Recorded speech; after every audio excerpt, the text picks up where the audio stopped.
We are live, and I've been changing the format of tonight's show all over the place. I've canceled our on-call segment. I'll get you guys tomorrow. I'm also going to push out the Miramont school story. Not that it's not really important, and I'm all about it, but right now I'm having this conversation with Stacy and Nicci, and I want to continue it. I think it's of interest to people, so I hope you'll permit me. And tomorrow, I promise, the Miramonte story, we'll get into that in great detail.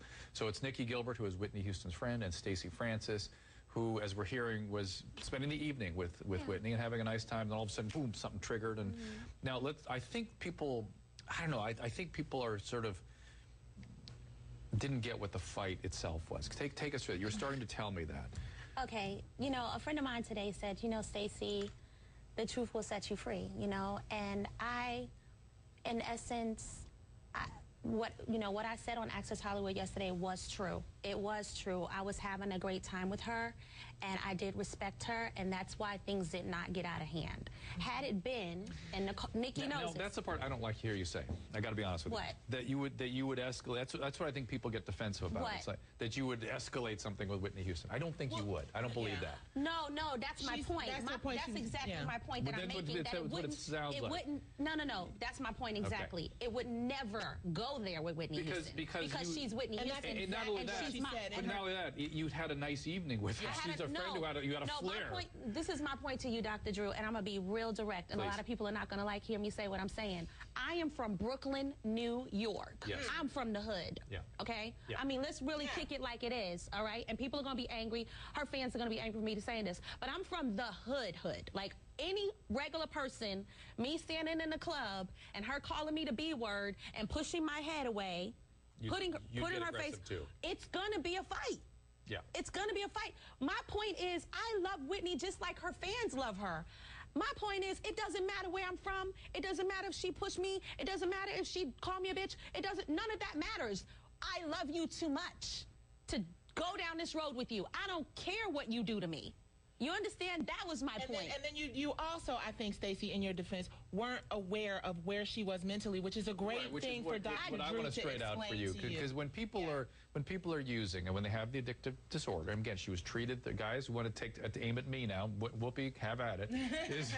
is she was treated 3 times for addiction, and you don't get treated 3 times for addiction and not have addiction. It's just impossible.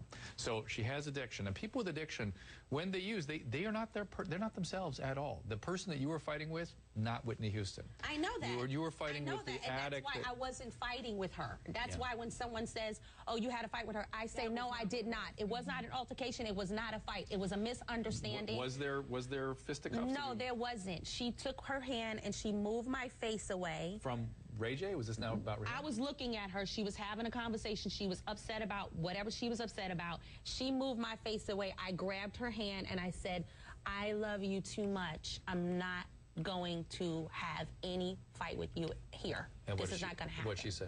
She was like, well, you know, what? I owe you an apology? Do I owe you an apology? I mean, there was a lot of conversation going back and forth. Did people come in and help? There was a lot of people. She did apologize. There were people that she apologized. And I, of course, accepted her apology. It was, like I said, it was a misunderstanding. But the reason that I keep speaking out, because everybody's going, okay, Stacy, just be quiet. She's not laid to rest yet. And I agree, because I really feel sad for Bobby Christina. Because let's look at Bobby Christina as an 18-year-old girl who's lost her mom. Absolutely. Let's not talk about the fact that she's Whitney Houston. She's an 18-year-old girl who's lost her mom. Stacy? Like, that alone is very sad. Are your parents alive? My dad passed away, unfortunately, when I was on the X Factor, and my mom is alive. And any addiction in your family anywhere? None. You don't have to tell me. I don't know anything about it. I don't know anything about it. That's why I'm talking to you. Because and Nicci it really is the one, and she could tell you, she really persuaded me to come here today, because I was like, I can't talk, I can't speak, I can't say another word, because everyone is attacking me, and I feel like everybody's looking for a hangman. Everybody's looking for someone to hang out to dry, and it's not fair. We all knew what was going on. I think people are passionate, and maybe this is the reason that you're getting attacked, is because she is not even in the grave yet, and everybody's like, oh, well, was she on drugs? I mean, didn't we know what was going on? Yeah, we just had a journalist in here who had basically written an obituary. I mean, not specifically, but she said she written a story with the end in mind, knowing that things were as bad as they were. And that's sad. And I think that the problem is nobody wants to say what we're saying. Nobody wants to address it right now.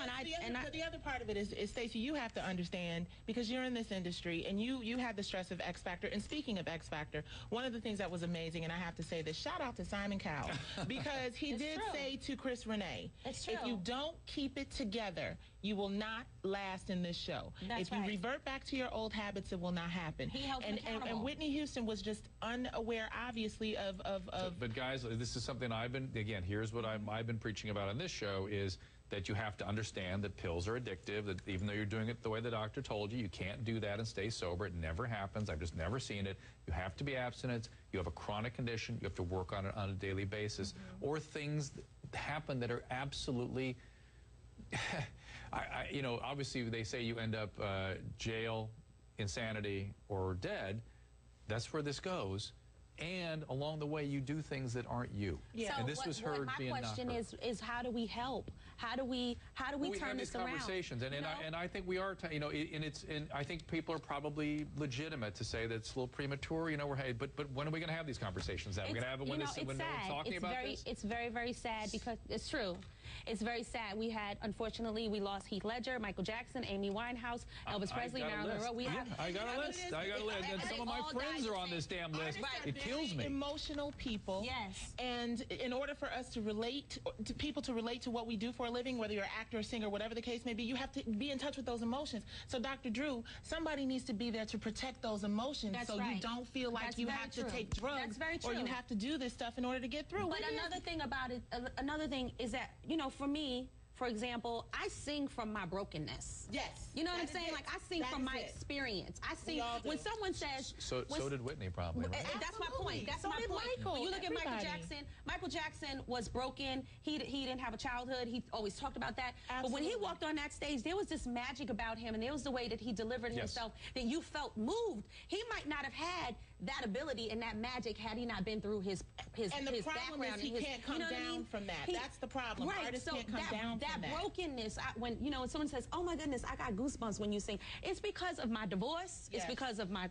being a single mom. It's, you know what I mean? Sounds like something but my addiction. Some of that fighting that went on in Brooklyn. Hey, listen, I'm not a fighter. You know, I'm 42 years old with two kids. What she's saying is that was the average girl in a club. My point was the average situation may have turned out differently. You guys are right.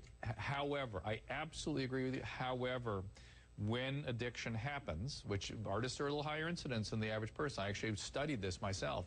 You have to have a very aggressive response, and they have. And when you, Nicci, you can't force someone to do something they don't want to do. You can't. Ultimately, you can't. But you can exert a lot lot of leverage. And that's what you were talking about last time. That's what caused me to give you my standing ovation. Thank you, sir, for that. That's exactly what it is. But when the leverage is empty and impotent, then and no one is really applying it, and there isn't a because it's respect, Dr. Drew, too. You know, it's respect for this person. You know, Whitney Houston. Yeah, but the respect is, I got 20 seconds out. I'm going to keep you guys around, so we'll keep talking. But the respect is respect enough to confront them aggressively to save their damn lives. Yes, sir. Yeah, it really is, and that's the part that people miss when they think that they evoke something like you had. Yeah, thank you for the standing ovation.